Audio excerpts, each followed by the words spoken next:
Eu vou falar um pouco para vocês da psicanálise. Eu quero falar mais ou menos como é que funciona o funcionamento da mente segundo a teoria de Freud. Como ele explica cada movimento, cada ação do ser humano. Então eu vou escrever mais ou menos isso aí.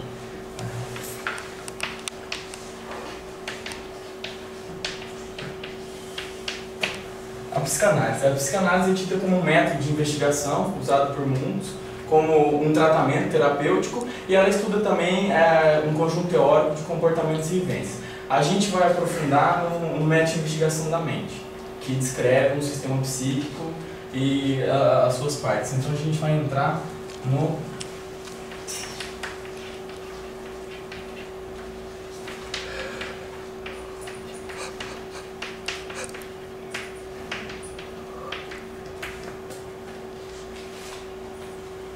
método de investigação. Então é o seguinte, segundo a teoria dos métodos de investigação, concebida por Freud, a mente é composta por um sistema psíquico. O que é esse sistema psíquico? Esse sistema psíquico é composto por energias.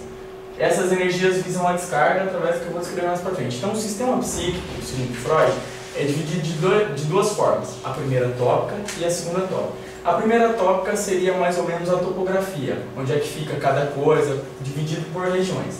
A segunda tópica é o funcionamento, através de qual maneira você vai liberar a energia contida no sistema psíquico, que faz parte dos métodos de investigação.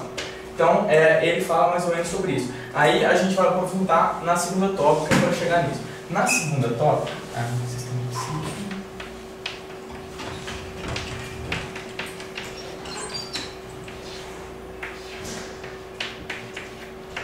A gente vai entrar na parte da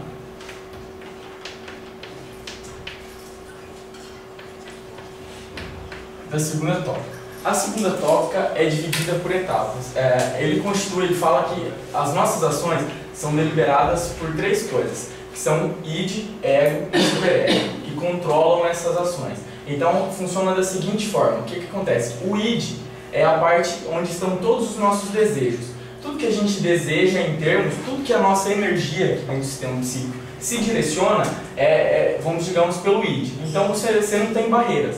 Tudo que você vê, você quer fazer, você não sabe impor certos limites e diferenciar cada coisa.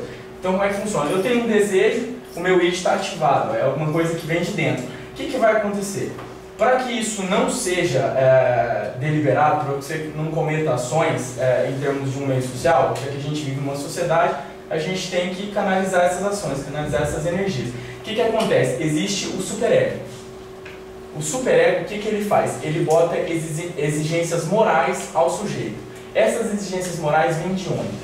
Vêm do próprio sujeito, da educação que ele teve. Então, ele tem metas e tem objetivos. Então, o que ele tem que fazer? Ele tem que se preservar. Antes de fazer qualquer coisa, ele tem que ver, poxa, será que isso vai me prejudicar como indivíduo? Será que isso vai prejudicar o grupo que eu vivo? Então, essa é mais ou menos a descrição do superego. Ele tem que, vamos dizer assim, medir ações. Eu quero isso, mas opa, isso pode não ser bom para mim, eu posso me dar mal. E quem que vai fazer essa mediação? Porque é o seguinte, no mesmo momento que você quer muito uma coisa, eu quero, tá lá o superego, pô, não posso. Então o que vai acontecer? Existe o ego, que seria vamos dizer, a ponte entre essas duas estruturas. O que vai acontecer? Ele vai medir isso. Eu quero uma coisa, mas eu não posso uma coisa, o ego vai entrar no conceitos.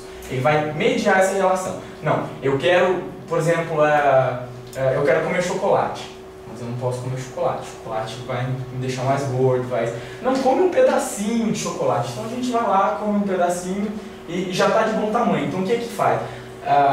A segunda tópica de Freud, dizendo em elementos id, ego e superego, o ego, que seria o eu escolho, faço ação, seria um coadjuvante nessa situação. Então o que acontece? Você tem duas estruturas que são maiores que si próprio. Você só vai mediar essas relações existentes.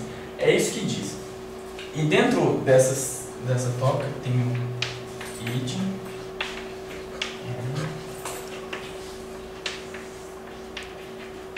e o superego. Aqui dentro do id, o que a gente tem? A gente tem os desejos, ou seja, eu quero, eu vou fazer, como eu já disse. Então aqui dentro a gente tem o que impulsiona isso. O que impulsiona esses desejos são as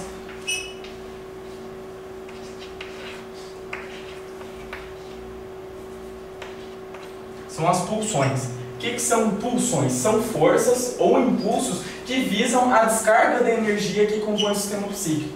Ou seja, eu tenho muita energia. O que vai acontecer? Eu tenho que gastar essa energia de alguma forma. Como é que eu vou gastar essa energia? Através dessas ações. Essas ações, a princípio, elas não têm nenhuma barreira. Elas não são medidas. Elas estão ligadas a isso aqui. Então, o que acontece? Dentro dessas pulsões, eu tenho todo tipo de pulsões. Eu tenho a pulsão mais primitiva, vamos dizer que seria a pulsão sexual, escrita pela teoria de Freud. Então, a princípio, pulsões sexuais são o que eu tenho. O que são essas pulsões sexuais? Elas visam o prazer a qualquer custo. Então, o prazer está estabelecido como meta. O ser humano vive para obter prazer. Então, está ligado a essas pulsões. Só que essas pulsões são divididas, até pelo fato da existência desses dois outros camaradinhos aqui, que vão coordenar essas pulsões. Então, o que vai acontecer? Nós vamos dividir essas pulsões aqui em 3 tipos, que é a pulsão, vamos dizer assim, princípio do autocontrole, que seria a pulsão de autocontrole, a pulsão sexual, que é a mais primitiva, e a pulsão de morte. O que acontece nesses 3 tipos? A pulsão, vamos dizer assim, a pulsão sexual, que está ligada ao princípio do prazer. Eu quero, eu vou fazer. Então, independente de qualquer coisa, o ser humano tem um desejo. O que vai acontecer? A segunda pulsão vai entrar em cena aqui, que seria a pulsão de autoconservação, o princípio da realidade. Você vai ver a realidade que você está inserido, você vai ver de que forma você pode realizar uma ação e ela não trazer, vamos dizer assim, malefícios para você, para a sua integridade física. O ser humano tem que se preocupar com isso à medida com que ele vive. Então, o que ela vai? Ela vai um pouco controlar isso. Então você tem o princípio do prazer, que seria a descarga de energia, e o princípio da realidade, a pulsão de autocontrole, que vai coordenar um pouco isso. De acordo com o desenvolvimento, como se diz, Freud acredita, dentro da teoria psicanalítica, que essas 2 primeiras pulsões regiam tudo que era feito pelo ser humano. Ou seja, tudo que eu faço, ou é pulsão sexual, ou é pulsão de autocontrole. Ou seja, as explicações estariam nessa base. Eu quero, eu fui lá e fiz. Aí o cara se arrepende. Poxa, o que eu fiz? Então, ou seja, você agiu de acordo com a sua pulsão sexual. Isso independente, nós não estamos falando só de desejos sexuais, de tudo. Essa pulsão sexual tem esse nome, mas ela se caracteriza como um todo. A pulsão, aí ele vai dizer que é o seguinte: tudo que eu penso muito antes de fazer, eu queria fazer uma coisa, mas eu não vou fazer. Então, o que acontece? Está dentro da pulsão de autoconservação. Ou seja, você pensou, de certa forma, em você primeiro, na sua integridade. Freud, dentro da teoria psicanalítica, vai ver que isso não explica todo tipo de fenômeno. Vai ver que isso acontece de certa forma. Acontece de certa forma explicando uma parte do cérebro. Elas vão andar em conjunto. Então, o que acontece? Foi criada uma terceira ideia de pulsão, a chamada pulsão de morte. Dentro dessa pulsão de morte existe o seguinte: movimentos repetitivos. Por exemplo, você deitou para dormir, fala, poxa, eu tranquei a porta da casa, deixa ela, vai lá ver se trancou a porta da casa, e volta, deita, já esqueceu de novo, poxa, eu tranquei a porta da casa. O cara volta, vai, a mesma coisa acontece com o carro, qualquer tipo de movimento repetitivo, entendeu? Então, o que acontece? Esses 2 primeiros princípios e pulsões não explicam isso. Essa ideia de pulsão de morte vem o seguinte, desses movimentos repetitivos. Freud diz que a pulsão de morte busca conduzir um indivíduo para um estado sem movimento. Um estado que ele não tenha preocupações e não se preocupe com as coisas do dia a dia. Porque, querendo ou não, a gente está sobrecarregado. Porque a gente quer fazer muita coisa. A gente não pode fazer muita coisa. Qual que é a nossa escapatória? É fugir aqui. Onde não tem movimento, onde não se tem preocupações com o dia a dia. Então, o funcionamento das ações de um ser humano são coordenados por esses 3 tipos de pulsões. Alguma pergunta sobre algum dos tópicos, alguma colocação?